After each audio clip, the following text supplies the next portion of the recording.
चाहिँ तपाईँलाई गाडी जस्तो लाग्छ होला, गाडी पनि हो र यो पावर ब्याङ्क पनि हो। किन पावर ब्याङ्क हो भन्दाखेरि पहिला तपाईँले बाटोमा गाडी रोकेर देख्नु भएको थियो, अनि त्यसलाई चार्ज गर्नलाई ठुलो ब्याट्री प्याक अथवा जेनेरेटर लगाएर गाडी चार्ज गर्नु पर्थ्यो नि। अब यो गाडीमा V2V भन्ने सर्भिस छ। V2V सर्भिस भनेको कस्तो भने तपाईँले यहाँ प्लग इन गरेर यो गाडीबाट पावर चाहिँ अर्को गाडीमा तपाईँले सप्लाई गर्न सक्नुहुन्छ। त्यति मात्र होइन, यसमा तपाईँले V2L सर्भिस पनि दिन सक्नुहुन्छ।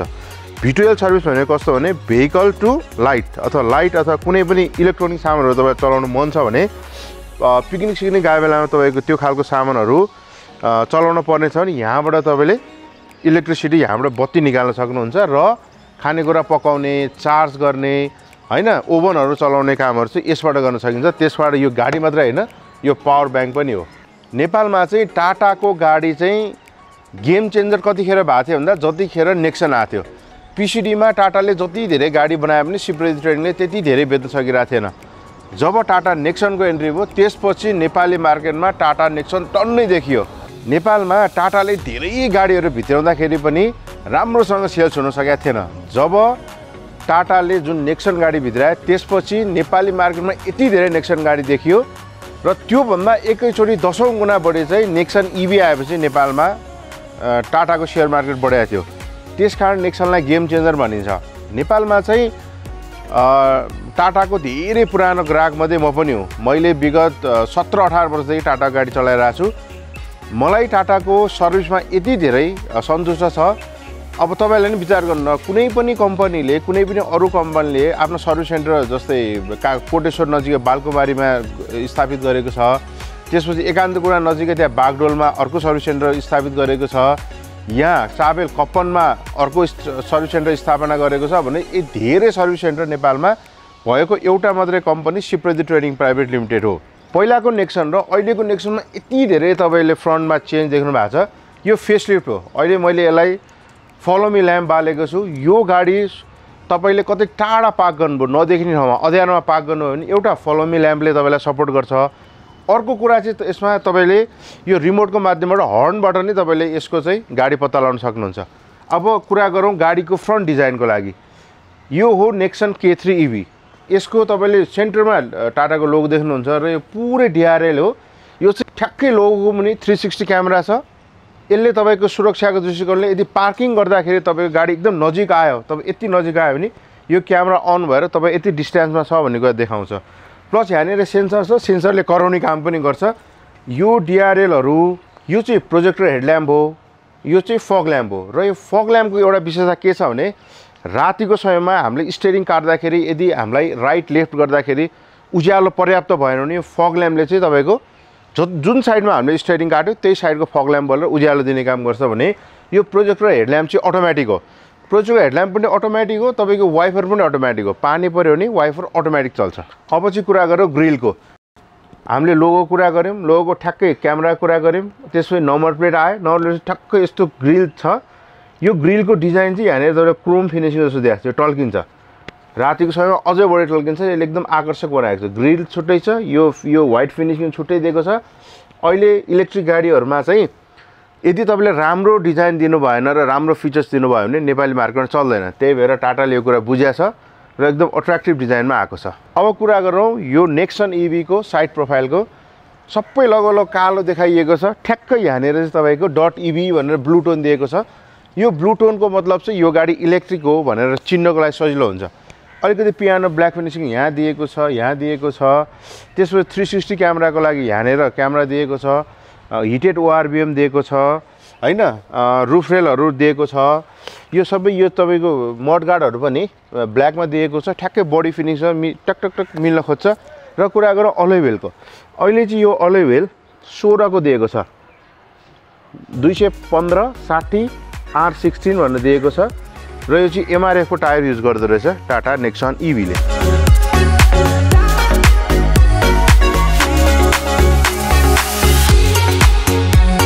यो गाडी फुल अप्सन हो, तर यहाँनिर वाइफर देखिया छैन। किन होला भन्दाखेरि वाइफर चाहिँ यसरी अहिले लुकाएर राखेको छ। वाइफर छ तर लुकाएर राखिएको छ। किन भन्दाखेरि यो वाइफर यसरी लुकाएर राख्दाखेरि यहाँ ठाउँ खाली भयो नि, यति ठाउँ यसले चाहिँ बेटर भिजिबिलिटी दिन्छ भनेको छ। र मैले अघि पनि भनिहालेँ, अहिलेको गाडीहरूमा स्मार्ट डिजिटल DRLsहरू छ। यो त्यसै हो, यो स्मार्ट डिजिटल DRL हो। यो पुरै बल छ ठ्याक्क लाएर सेन्टरमा लोगो छ लोगो पनि यहाँ पनि ठ्याक्कै क्यामेरा राखिएको छ 360 क्यामेरा हो ब्याक क्यामेरा हो र त्यसको ठ्याक्कै मुनि nexon.ev लेखिएको छ यसमा सेन्सर कतिवटा दिएको छ भने एउटा दुईटा सेन्सर दिएको छ क्यामेरा छ सेन्सर दिएको छ पछाडिबाट लुक्स ठिकै देखिएको छ र ठ्याक्कै लोगोको माथि चाहिँ शार्क फिन एन्टिना एउटा दिएको छ आज म यो साइडमा बसेर तपाईलाई भिडियो देखाउँछु किनभने ड्राइभर सिटमा त फ्यासिलिटी हुन्छ यसको प्यासेन्जर सिटमा चाहिँ त्यो फ्यासिलिटी छ ल हेर्नुहोस् यो तपाईको भेन्टिलेटर सिट यो हो र यसमा चाहिँ एसी जडान गरिएको छ तपाईलाई बस्दा बस्दा ढाड दुख्ने पोल्ने गर्मी हुने पसिना आउने भयो भने चाहिँ टक्क तपाईले फ्यान चलाइदिनु भयो भने 1 2 3 गरेर 3टा मोड छ त्यो अनुसार स्पिडमा एसी फ्यान चल्छ र अर्को एउटा कुरा के छ भने यो गाडीमा स्पिडको कुरा गर्नुहुन्छ भने तपाईले 8.9 सेकेन्डमा 0 देखि 100 को स्पिडमा कुदाउन सक्नुहुन्छ त्यति फास्ट छ अहिलेको यो नेक्सन इभी नयाँ नेक्सन K3 इभी ले पावरफुल स्पिकर प्रयोग गरेको छ यो पाली JBL को यहाँनेर हेर्नुहोस् त JBL को लोगो ठ्याक्कै ढोकामा JBL को स्पिकर दिएको छ 9 वटा पावरफुल र एकदमै राम्रो साउन्ड वाला JBL को स्पिकर दिएको छ र तपाईले यहाँ हेर्नुभयो भने यहाँनेर एयरब्याग अन अफ गर्ने स्विच छ तपाईलाई चाहिएको खण्डमा प्यासेन्जर एयरब्याग अफ गर्न मिल्छ होइन भने अन गर्न मिल्छ एयरब्यागमा धेरै खर्च लाग्छ भनेर जुन साथीहरुले भन्नु भएको छ एयरब्याग चाहिँ बन्द गर्ने अप्सन पनि छ है नेक्सन गाडीमा तपाईलाई रेन्ज पुगेन भनेर विचार गर्नु भएको थियो धेरैले कम्प्लेन पनि गर्नु भएको थियो होला त्यही भएर अहिले नयाँ नेक्सन इभी मा चाहिँ पहिलाको भन्दा 5 किलोवाट ठुलो ब्याट्री आछ त्यसले गर्दाखेरि चाहिँ यसको क्लियरेन्स थोरै घटेको छ किनभने ब्याट्री त तलैपट्टि हाल्नु पर्यो बडीसँग मिलाएर हाल्नु पर्यो पहिला चाहिँ 40 किलोवाटको ब्याट्री आउँथ्यो नि अहिले 45 किलोवाटको ब्याट्री आउँछ र पहिलाको नेक्सनको तपाईको क्लियरेन्स 205 mm थियो भने अहिले चाहिँ घटेर 190 mm मात्र छ हेर्नुस् त कस्तो देखिन्छ अब यसको हामी इन्जिन हेरौँ है त इन्जिन भनेको ब्याट्री मोटर कसरी हालेको छ अगाडि फ्रन्टमा के देखिन्छ हेरौँ है त यहाँनेर चाहिँ यो खालको रहेछ फ्रन्ट स्पेस दिएको छैन कम्पनीले 45 किलोवाटको ब्याट्री दिएको छ मोटर दिएको छ 98 किलोवाटको र मोटर र ब्याट्रीमा वारेन्टी चाहिँ 8 वर्ष अथवा 160 किलोमिटर वारेन्टी दिएको छ त्यस्तै गरेर भेहिकल वारेन्टी चाहिँ 3 वर्ष अथवा 1,25,000 किलोमिटर भेहिकल वारेन्टी दिएको छ यसलाई चाहिँ घरको चार्जरले होम चार्जर पनि छ 3.3 किलोवाटको एसी वाल चार्जरले पनि सपोर्ट गर्छ 7.2 किलोवाटको एसी वाल चार्जरले पनि सपोर्ट गर्छ भने डीसी फास्ट चार्जरले पनि सपोर्ट गर्छ सबैभन्दा कम समयको चार्जर चाहिँ जम्मा 56 मिनेटमा यो 0 to 100 हुन्छ होइन तपाईले 7 किलोवाटको 7.2 किलोवाटको चार्जरले गर्नुभयो भने 6.5 घण्टा लाग्छ र अर्को 3.3 किलोवाटको चार्जले गर्नुभयो भने 17.5 घण्टामा यो गाडी फुल चार्ज हुन्छ गाडीलाई स्टार्टबाट सुरु गर्नु के देखिन्छ हेर्नुस् है अब मैले यहाँ ब्रेक हानेर स्टार्ट गरेपछि तपाईको लोगोबाट सुरु भयो हेर्नुस् है त दुईटा यो फिजिकल बटम स्टियरिङमा दुईटा छ यताबाट दुईटा चारवटा छ र यहाँनेर दुईटा फिजिकल बटम बाहेक सबै बटम टच स्क्रिन सबै यो बटममा लुकेको हुन्छ र तपाईले स्टार्ट गरेपछि बल्ल चाहिँ तपाईले यहाँ बटम देख्नुहुन्छ नपत्याए अफ गर्दाखेरि हेर्नुस् Take out the key fob. यो गाडीमा यसलाई चाहिँ स्मार्ट डिजिटल स्टियरिङ भनेको छ 2 कलरमा दिएको छ गाडी 2 कलरकै छ ड्याशबोर्डहरु सबै कुराहरु यहाँनेर टाटाको लोगो दिएको छ यो डिजिटल मैले भनिहाले क्रुज कन्ट्रोलहरु फोन काट्ने उठाउनेहरु सबै डिजिटल भोइस कमान्ड पनि डिजिटल र यसको तपाईले स्क्रिन हेर्नु भयो भने यो पनि एउटा स्क्रिन हो यो अन अफ गर्दाखेरि अन अफ हुन्छ हैन अफ गर्दाखेरि पुरै ब्ल्याङ्क डार्क हुन्छ टच स्क्रिन हो यो स्क्रिन हो त्यो यो ट्याकोमिटर पनि स्क्रिन हो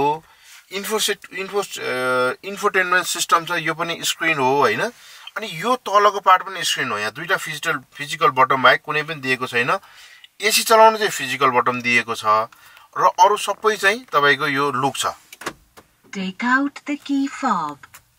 अब यो कुरा गरौँ हामीले यसलाई गियर नब भन्थ्यौ गियर नबमा यहाँ पछाडिपट्टि चाहिँ यस्तो थिच्ने छ यो थिचेर चाहिँ गियर शिफ्ट गर्न पाइन्छ अहिले चाहिँ त्यही भएर यसलाई चाहिँ स्मार्ट डिजिटल गियर शिफ्टर भन्दो रहेछ गियर शिफ्टर चाहिँ एकदम कम्फर्टेबल तरिकाले दिएको छ हात टक्क राख्दाखेरि मिल्ने टाइपको दिएको छ यहाँनेर की राखे पनि भयो चार्जिङ पनि राखेको छ 45 किलोवाटको चार्जर यूएसबी सपोर्ट यहाँबाट गर्छ भने यहाँ तपाईले हेर्नु भने 360 क्यामेरा यहाँ छ इनबिल्ट छ त्यसैले लक अनलक देखि लिएर यहीँबाट तपाईको डिकी अन अफ गर्ने यहीँबाट तपाईँको इमर्जेन्सी लाइटहरू, अटो होल्ड, हिल असिस्टको कुराहरू, अनि त्यसपछि फग ल्याम्पदेखि लिएर चार्जिङ, तपाईँले गाडी चार्ज गरिरहनु भएको छ, चार्ज निकाल्न पर्यो भने चाहिँ यहाँनिर थिच्ने बटन छ। यो थिचेपछि मात्र तपाईँले बाहिरबाट चार्ज निकाल्न सक्नुहुन्छ। सबै कुराहरू यहाँनिर दिएको छ एकदम डिजिटल र स्मार्ट तरिकाले। पहिला ह्यान्ड ब्रेक हुन्थ्यो, अहिले इलेक्ट्रोनिक पार्किङ ब्रेक छ भने त्योभन्दा महत्त्वपूर्ण कुरा चाहिँ अटो होल्ड भन्ने छ। हामीले गाडी गुडाइरहँदाखेरि प्रायः जसो अटो होल्ड गर्दाखेरि राम्रो हुन्छ, किनभने तपाईँले पार्किङमा अथवा जाममा कतै रोक्दाखेरि, विशेष गरी गुडाइरहँदाखेरि सर्ट टर्मको लागि रोक्नु पर्यो, उकालो ओह्रालो आउँदाखेरि रोक्नु पर्यो भने यो अटो होल्डले चाहिँ गाडी अगाडि पछाडि जान दिँदैन, यसले चाहिँ गाडीलाई मजाले होल्ड गरेर राख्छ। यो एकदम इम्पोर्टेन्ट फिचर छ। र अर्को चाहिँ यो के छ भने तपाईँले गाडीको ड्राइभिङ मोड चेन्ज गर्न पाउनुहुन्छ। 3वटा मोड दिएको छ, सिटी, इको र स्पोर्ट। हेर्नु त, यहाँनिर यसरी गियर नब घुमाएर यो हामीले ड्राइभिङ मोड चेन्ज गर्न पाउँछौँ। र ठ्याक्कै यहाँनिर तपाईँको लेटेस्ट टेक्नोलोजी वायरलेस चार्जर दिएको छ र यहाँनिर तपाईँको सामान राख्नको लागि बक्स दिएको छ। यो तपाईँको इन्फोटेनमेन्ट क्लस्टर कति राम्रो छ हेर्नुहोस्। यो चाहिँ अहिले ठुलो दिएको छ, यसलाई सिएममा उहाँले क्यालकुलेसन गर्नुभएको छ। 31.24 सिएम भन्नुभएको छ। 31.24 सिएमको सिनेमेटिक टच स्क्रिन भन्नेलाई नाम दिनुभएको छ, जो यति एट्र्याक्टिभ देखिएको छ। हेर्नु त यहाँनिर यो तपाईँको चाहिँ जुन आउँछ डिस्प्ले पनि एकदमै राम्रोसँग प्रेजेन्ट भइरहेछ। र यहाँ तपाईँको दुई-तीनवटा कुरा चाहिँ एकदमै राम्रो लाग्छ मलाई, तपाईँलाई देखाउनै पर्ने। अरू त तपाईँले हेरि नै हाल्नुहुन्छ। एउटा JBLको साउन्ड सिस्टम भनेको छ। JBLको साउन्ड सिस्टममा चाहिँ वाइड स्टेज भनेको छ, JBL सिनेमेटिक एक्सपिरियन्स भनेको छ। सिनेमेटिक एक्सपिरियन्स र तपाईँको यो किड स्लिपिङ इन ब्याक भन्ने यो मोड चाहिँ मलाई एकदम मन परेको छ। किन भन्दाखेरि यो किड स्लिपिङ मोडमा चाहिँ तपाईँको यो साउन्ड यो अगाडि यो दुईवटा सिटमा मात्रै सराउन्ड हुने भयो, अगाडि दुईवटा सिटमा बढी आउने, पछाडि नजाने भयो।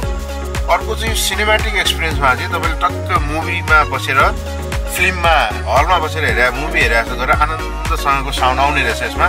एकदम राम्रो लाग्यो। अर्को एउटा इम्पोर्टेन्ट कुरा चाहिँ मैले अरूमा नदेखेको चाहिँ यो EQI भन्ने छ यसमा। EQI भनेको चाहिँ एयर क्वालिटी इन्डेक्स। मैले यो सिसा खोलेर चलाएँ, सिसा खोलेर गाडी चलाउँदाखेरि चाहिँ एयर क्वालिटी इन्डेक्स चाहिँ 400 को हारेर पुग्दो रहेछ। बाहिरको हावा आयो भने चाहिँ भित्रको क्याबिन एकदमै फोहोरो छ भनेर इन्डेक्सले देखाउने रहेछ। अनि तपाईँले सिसा मजाले बन्द गरेर चलाउनु भयो भने चाहिँ यो भेन्टबाट जुन आउने हावा छ त्यो हावा चाहिँ यसले प्युरिफाई गर्दो रहेछ। फिल्टर भएर आउने हावा चाहिँ घट्दै घट्दै घट्दै 50 भन्दा तल, अझै तपाईँको यसमा धुलो धुवा त 0 पनि पारिदिने रहेछ। तर यो एयर क्वालिटी इन्डेक्स चाहिँ हेल्थको लागि एकदम राम्रो लाग्यो मलाई। र अर्को कुरा तपाईँले यो ग्लोभ बक्स हेर्नुभयो होला, यो बक्समा चाहिँ यो चाहिँ एसी बक्स पनि हो। तपाईँले यहाँनिर कुनै पनि खानेकुराहरू, चिसो पार्ने खानेकुरा राख्नुभयो भने चाहिँ यो चिसो नै भएर बस्छ। यो गाडीमा एउटा एकदम रमाइलो फिचर छ कि भोइस कमान्डको चाहिँ अरू चाइनिज गाडीहरूमा चाहिँ ठ्याक्कै भोइस कमान्ड टिप्दैन। यसमा चाहिँ भोइस कमान्ड कसरी टिप्छ भने इङ्ग्लिस बोले पनि टक्क ला टिप्छ। हेरौँ है त, open sunroof. Sure, opening sunroof. अब हिन्दीलाई हामीले अलिकति बिगारेर नेपाली भाषामा बोलौँ। अब हामी सनरुफ खोल भनेर बोलौँ हैन, यसले त्यो पनि बुझ्छ। सनरुफ खोल दे। Okay, sunroof खोल रहे हैं। अब हामीले यसरी नेपालीमा बोल्यौं नि, यसले हिन्दीमा बुझ्ने भयो के। सनरुफ बन्द गर।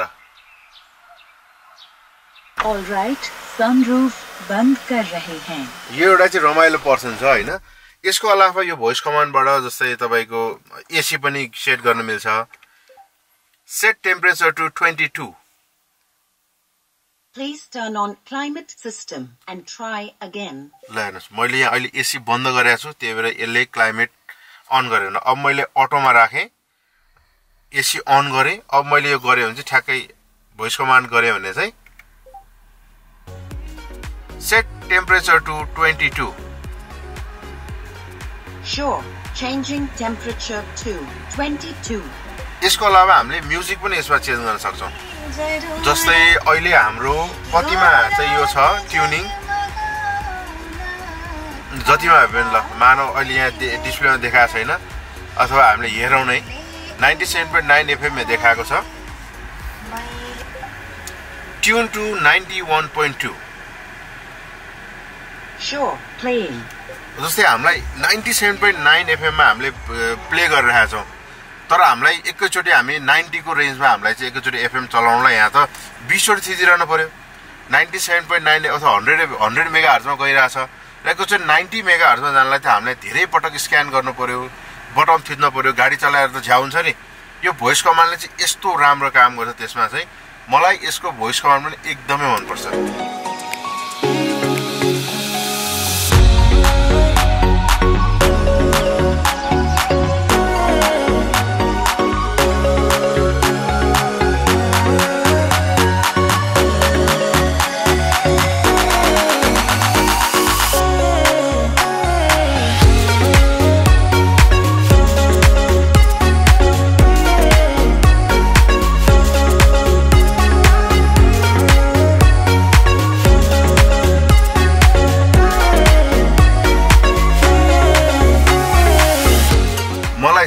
नेक्सन गाडी भन्ने बित्तिकै 5 स्टार सेफ्टी रेटिङ भन्ने कुरा दिमाग एकदम क्लिक हुन्छ किनभने नेपालमा चाहिँ नेक्सनले सुरक्षित गाडी चढ्नुपर्छ भनेर धेरै मान्छेलाई जनचेतना फैलाएको थियो त्यसकारण यो कुन प्लेटफर्ममा बनेको होला भनेर मैले हेरेको थिएँ यो चाहिँ BNCAP 5 भनेको Bharat NCAP 5 star safety rating प्लेटफर्ममा बनेको गाडी रहेछ फुल्ली सेफ प्लेटफर्ममा बनेको गाडी रहेछ भने चाहिँ यसको ब्याट्री प्याक कस्तो रहेछ भन्दाखेरि लिक्विड कुल्ड ब्याट्री प्याक यसले प्रयोग गरेको छ भने यसको मोटर चाहिँ अल न्यू जेन 2 भन्ने चाहिँ मोटर चाहिँ यसले प्रयोग गरेको पाइन्छ अनि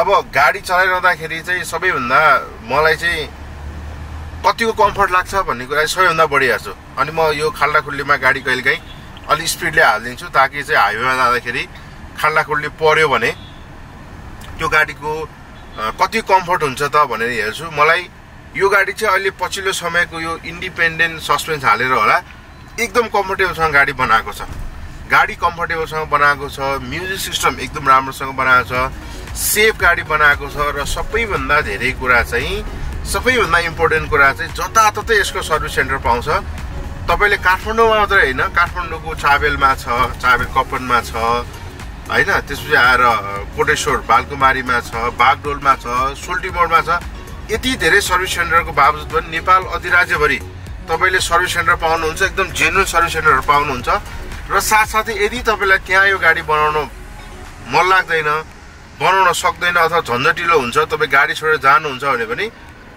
टाटाले चाहिँ सिप्रोदीले चाहिँ तपाईको मोबाइल सर्भिस भ्यानको व्यवस्था गरिदिएको छ तपाईको त्यही ठाउँमै आएर गाडी बनाइदिने व्यवस्था पनि टाटाले गर्छ कम्पनीले यो गाडीलाई 325 किलोमिटर फुल चार्जमा जान्छ भनेको छ मैले पनि चलाएर हेर्दाखेरि 300 भन्दा माथि चाहिँ आरामले चलाउन सकिन्छ इलेक्ट्रिक गाडी चलाउँदाखेरि बडी ब्रेकिङ हान्ने गरेर चलाउनु हुँदैन इलेक्ट्रिक गाडीमा रिजेन हुन्छ त्यो रिजेनले चाहिँ गाडीलाई बिस्तारै स्लो गर्छ भनेको मतलब कसरी चलाउनु पर्यो भन्दाखेरि तपाईले एक्सिलेटर लिएर एक्सिलेटर छोड्दाखेरि त्यो रिजेनको ब्रेकिङले जति भ्याउँछ नि त्यो भ्याउने हिसाबले चाहिँ हामीले ड्राइभिङ गर्यो भने चाहिँ अलि बढी यसले माइलेज दिन्छ होइन भने अब इमर्जेन्सी कन्डिसनमा त ब्रेक लाउनै पर्यो तर यदि इमर्जेन्सी छैन मैले टर्निङ आयो उतानेर टर्निङ आयो यहाँनिर मैले एक्सिलेटर स्लो गरेर हुन्छ भने एक्सिलेटर स्लो गरेर चलाउनु पर्छ त्यसरी चलायो भने उल्टो ब्याट्री चार्ज हुन्छ अनि अर्को कुरा यसमा के छ भने तपाईको सिटी एरियामा अहिले स्पिड लिमिट हाल्दिएको छ 50 कति भन्ने कुरा